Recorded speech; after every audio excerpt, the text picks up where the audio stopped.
¿De qué hablamos cuando hablamos de cultura organizacional? La primera cuestión referente al tema de la cultura en general, obviamente estamos haciendo referencia a una serie de elementos que terminan definiendo qué cosas son las más relevantes o las más importantes dentro de una organización en lo particular. Es el sistema de significados e ideas que comparten las personas que coexisten en una organización y que de esa forma determinan cómo van a comportarse los mismos tanto en su relación interna, o sea, en su relación entre ellos y también en su relación con personas ajenas a dicha organización. De alguna forma esto también determina cómo se hacen las cosas. Muchas veces cuando nosotros pensamos en cultura, pensamos en planos mucho más amplios, obviamente.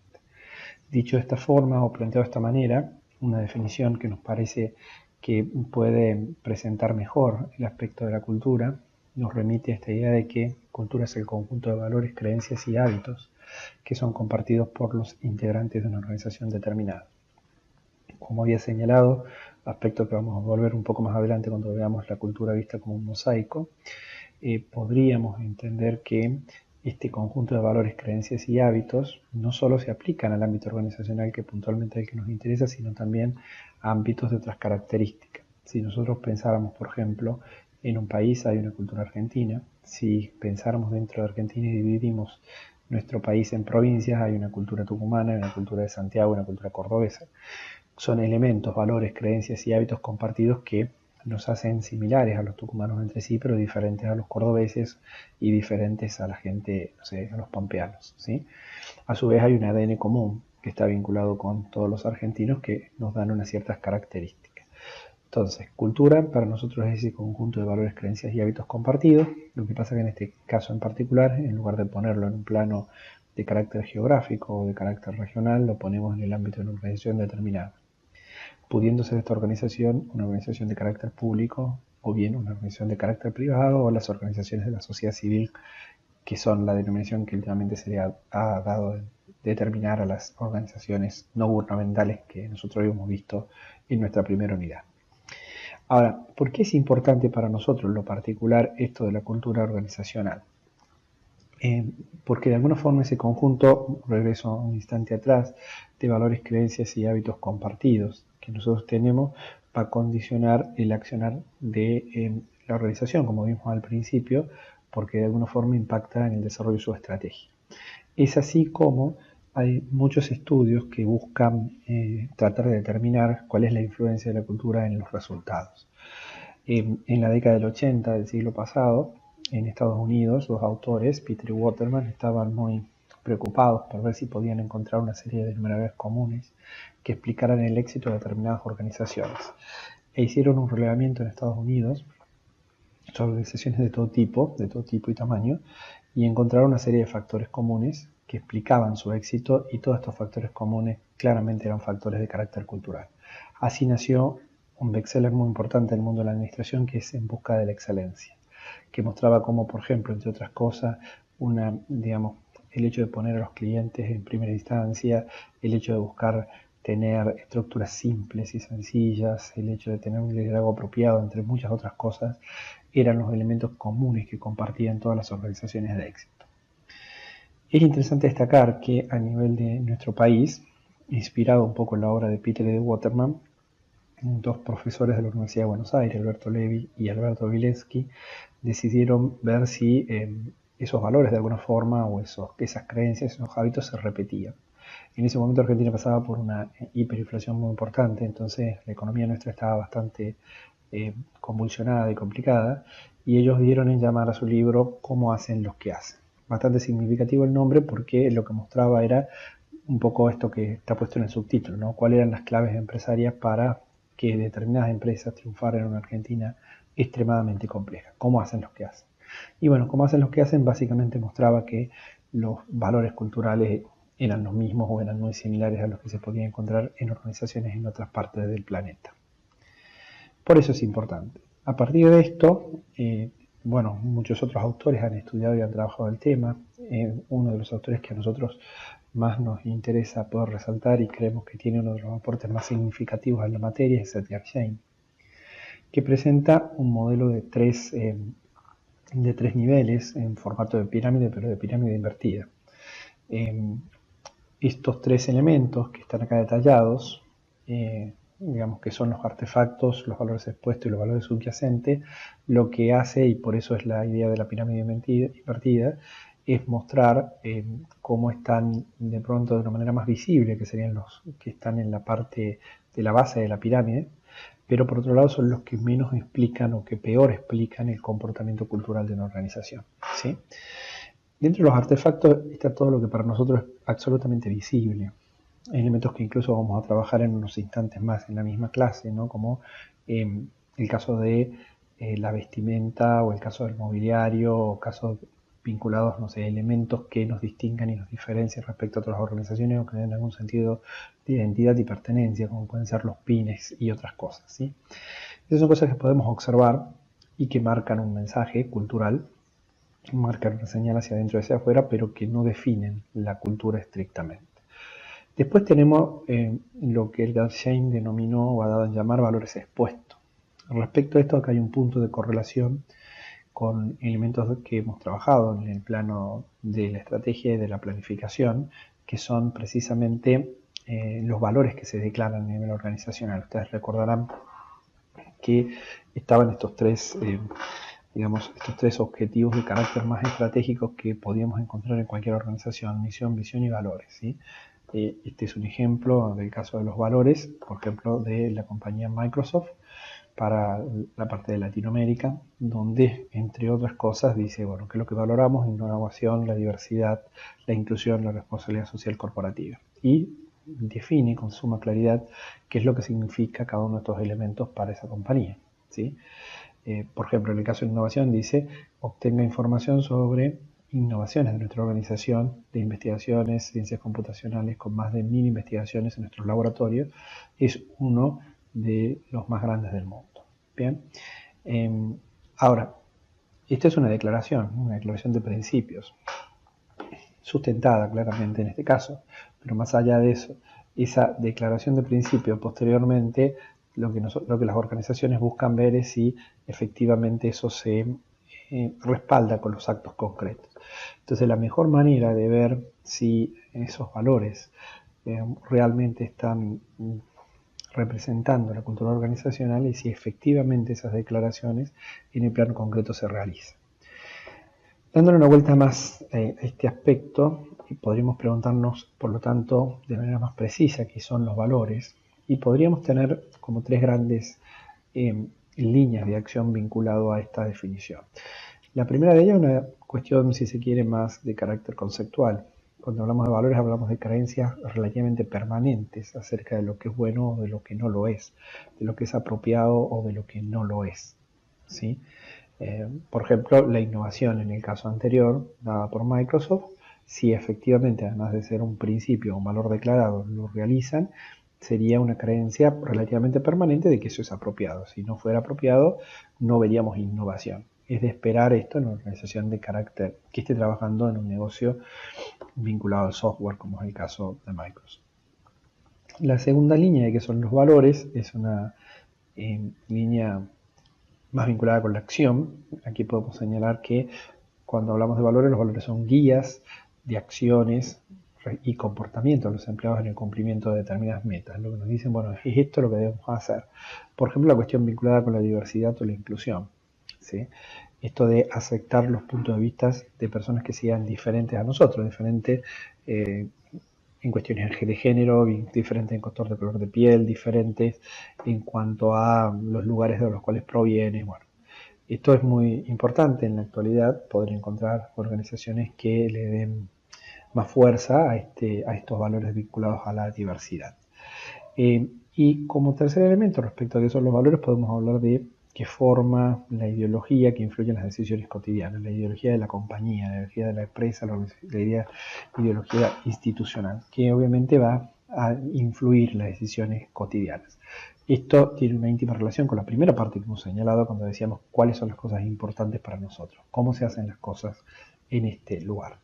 Si volvemos al modelo de Schein, como habremos visto recién, estábamos hablando de valores expuestos, pero la pregunta que subyace ahora es, esos valores expuestos, eso que yo declaro que hago, ¿efectivamente lo hago? Y eso es lo que verdaderamente explica la cultura. Lo que explica la cultura son los valores subyacentes, los que están detrás de cada uno de los comportamientos y acciones concretas que nosotros llevamos a cabo. Muchas veces encontramos organizaciones que declaman determinados valores, se los ponen incluso en distintos lugares para comunicárselo tanto a los integrantes como a las personas de afuera, pero en su accionar cotidiano esos valores no se expresan, uno no los ve que estén presentes. Existiría una importante contradicción en ese sentido.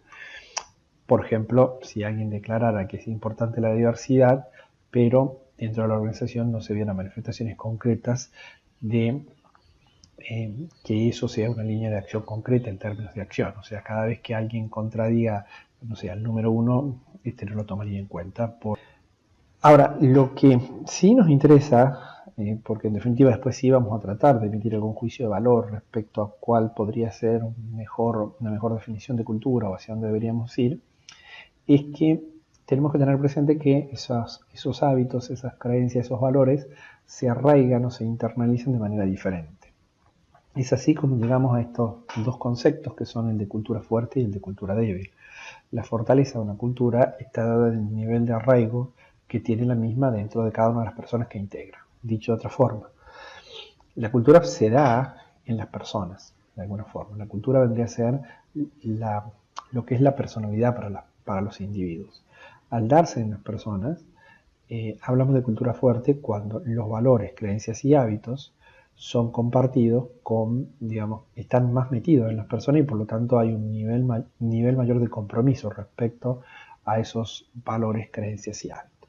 Y hablamos de cultura débil cuando eso está en la superficie y no está arraigado, no está metido en las personas y por lo tanto no hay un compromiso significativo por parte de esas personas respecto a los valores que esa organización en lo particular señala tener.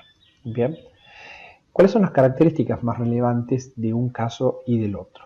En esto vamos a acudir a Robbins y Kultner para que nos ayude y nos dé una luz al respecto.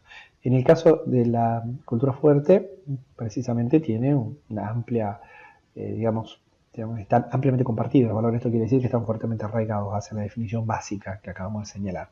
Mientras que en el caso de la cultura débil, esto está más limitado en cuanto a las determinadas cantidades, en cuanto a las personas, no está metido en todas las personas y a lo sumo estaría a nivel de superficie, ¿no? A nivel de lo que sería la alta gerencia.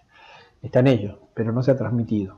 Después vamos a ver la transmisión de la cultura y vamos a ver que lo que pasa es que probablemente no se hayan trabajado una serie de elementos para que esto llegara a todas y cada una de las personas que integran la organización.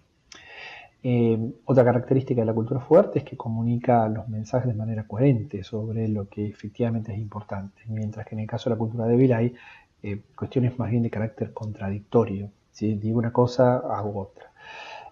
Recuerden, en el modelo de Shane veíamos que en lo que explicaba verdaderamente la cultura eran los valores subyacentes. ¿Habría cultura fuerte si los valores subyacentes están en línea con los valores declarados? Entonces hay una comunicación clara y coherente de respecto a qué es lo importante acá, qué es lo valioso acá, y la gente lo hace. Mientras que habría cultura débil si hubiera contradicción entre esos dos tipos de valores, ¿no? Entre los valores subyacentes, que es el verdadero comportamiento y lo que verdaderamente explica la cultura organizacional, con los valores declarados, ¿sí? En el caso de la cultura fuerte también podemos encontrar que los empleados pueden contar historias sobre la organización y sobre los héroes de la misma. Después vamos a dar una vuelta más de página sobre esta cuestión. Mientras que en la cultura débil no hay identificación como tal y la gente no cuenta historias sobre la organización y sobre los héroes o las personas que más se han destacado en la misma, ¿no? No hay ese sentido de pertenencia, ¿sí? Ahí es interesante plantearlo esto incluso a veces desde el terreno histórico y vinculado ya no al plano organizacional, sino al plano, por ejemplo, de los países, ¿no? O sea, las culturas fuertes son aquellas donde precisamente hay un vínculo muy fuerte con la historia y uno se siente identificado por distintas gestas que se han dado, no sé, por ejemplo, la independencia o la conquista de determinados lugares o la identificación con determinados héroes. En otros casos, eventualmente podría ser San Martín y Belgrano o algunos otros. Y hay cultura débil cuando esa identificación respecto a lo que son las raíces históricas no está presente. Bueno, esto mismo sucede en el ámbito organizacional. En este caso, los héroes serían obviamente los fundadores y personas que en su accionar determinado hayan, influido de manera importante en el ámbito de la organización. no sé, los que abrieron un mercado por primera vez, los que crearon un determinado tipo de producto que terminó repercutiendo de manera significativa en los resultados de la organización, etcétera, etcétera, etcétera. En la cultura fuerte los empleados se identifican totalmente con la cultura o de manera significativa, mientras que en el caso de la cultura débil esa identificación no está presente, ¿no? Y finalmente, en el caso de la cultura fuerte, existe una fuerte conexión entre los valores compartidos y el comportamiento de las personas, ¿sí? Esto de los valores subyacentes como tal. Mientras que en la cultura débil esto no se encuentra presente. Nosotros estamos buscando tratar de, sí, comprender cuál es el mejor tipo de cultura, porque de alguna forma buscamos gestionar la misma. Y desde ese punto de vista sí va a ser necesario tratar de emitir ahora un juicio de valor. Si hablamos de valores, por ejemplo, claramente, como habíamos visto en el ejemplo de Microsoft, el apoyo a la diversidad o fomentar la diversidad es un valor positivo y el no hacerlo sería en contrapartida un valor negativo. Entonces, si trabajamos en combinar estos dos tipos de elementos, por un lado lo que respecta a la escala de valores y por otro lado lo que respecta a esto de si es cultura fuerte o cultura débil, podemos encontrar una grilla con 4 posibilidades, ¿no? Entonces la pregunta que subyace ahora es ¿cuál será el mejor escenario y cuál será el peor escenario? Pensando por un lado en valores positivos y valores negativos y por otro lado en el nivel de arraigo que tienen dichos valores o dichos disvalores o dichos hábitos o dichas creencias en las personas que integran una organización determinada, que es lo que en definitiva se considera para definir si una cultura es fuerte o bien una cultura es débil. El peor de los escenarios estaría brindado por la combinación de fuerte negativo, ¿sí? ¿Por qué? Porque por un lado tenemos todos los disvalores, tenemos todas las cosas de carácter negativo y a su vez están internalizadas. A ver, por ejemplo, vamos a poner un caso extremo, pero tenemos como disvalor el hecho de ser deshonesto, interesarnos por el dinero ajeno, digamos, podría ser el caso de la mafia, pero está fuertemente arraigado, digamos, hay una serie de códigos que hacen que los integrantes de esa organización de carácter delictivo lo tengan fuertemente, digamos, afincado o arraizado a esos valores. Por lo tanto, ese es el peor tipo de cultura con el que nos podemos encontrar. La mejor cultura que podríamos encontrar va a estar dada por la combinación también de fuerte, porque necesitamos que estén comprometidos esos valores, que estén, digamos, metidos y compartidos por la mayor cantidad de personas posible, pero ahora bien con una, digamos, dosis de valores positivos. Esa es la mejor cultura. Cualquier terreno con el que nos movamos por el lado de la cultura débil, digamos, no es el mejor terreno, tampoco es el peor terreno. En todo caso, lo que tenemos ahí es la posibilidad de trabajarlo para que después se mejore el escenario. Una vez identificado este elemento, digamos, lo que tendríamos que pensar es, bueno, ¿cómo hacemos para consolidar, por lo tanto, culturas positivas y fuertes, ¿no? ¿Cómo hacemos para consolidar este tipo de combinación que tenemos acá presente? En primera instancia, si en un análisis que estamos realizando encontramos que nuestra organización tiene una cultura débil, con independencia de que los valores sean positivos o negativos, obviamente debemos trabajar para corregir esa situación, porque no estamos en el cuadrante óptimo. Si fuera una cultura negativa débil, primera cuestión que tenemos que hacer obviamente es modificar los valores culturales y llevarlos al terreno positivo. Por suerte no debería ser algo tan preocupante porque bueno, no están tan arraizados y esto sí es una buena señal en definitiva porque nos está mostrando que esos valores pueden modificarse. Si estuviéramos en el peor escenario, que es cultura débil fuerte, cultura negativa fuerte, la posibilidad de modificar esos hábitos sería prácticamente muy difícil, por lo tanto estaríamos en una situación compleja. Pero si es débil negativa, podemos trabajar para modificarlos y después para, una vez modificados, fortalecerlos. Si ya estamos en débil positiva, por lo menos tenemos una parte del terreno ganado en el sentido de que estamos con una serie de valores que eventualmente podrían ser los expuestos, los declarados, que son los apropiados. Pero claramente hay una señal que nos dice que todavía no están metidos en las personas y debemos trabajar para que estos realmente se fortalezcan. Bueno, este es el objetivo, es tratar de desarrollar culturas que tengan los hábitos positivos y a su vez estos estén debidamente incorporados en la gran mayoría de las personas que trabajan en la organización. Bien, otro de los autores que aportan elementos vinculados a la cultura es Chapman, quien en junio de 1994 en el Academic Management Journal planteó las dimensiones de la cultura. En dicho sentido, cuando uno plantea dimensiones, lo que está planteando es un eje que va de menor a mayor, en este caso, y dentro de los elementos más significativos como dimensiones que Chapman encontraba estaban esto que tenemos frente a nuestros ojos, ¿no? La atención al detalle, la orientación al resultado, la orientación a las personas, la orientación a los equipos, la agresividad, la estabilidad y la innovación y riesgo, ¿sí? Para citar algunos, hay organizaciones que tienen una mayor orientación hacia alguna de las dimensiones y menos hacia otras, ¿no? Por ejemplo, si nosotros hoy sería de esperar, por ejemplo, de que en la mayoría de las organizaciones tengan una orientación hacia los equipos significativa, que en ese punto, digamos, se avanzara más que otros tipos de organizaciones, ¿sí? Está claro que elementos como el detalle también son significativos, pero van a ser mucho más significativos en organizaciones, por ejemplo, con un fuerte componente tecnológico, donde cada detalle de una computadora, por ejemplo, si están desarrollando eso, o cada detalle en cuanto a la vinculación de los productos y el desarrollo de los servicios que los mismos, digamos, están ofreciendo en el mercado, también tienen una significancia mayor, ¿sí? Entonces, podemos pensar a cada una de estas dimensiones como un eje donde en la medida que la organización busque desarrollar ciertas actividades para poder ganar un mejor posicionamiento en su mercado, ese eje va a obligarnos o va a determinar en si nos deberíamos encontrar más hacia los menores valores o más hacia los valores más significativos o más importantes.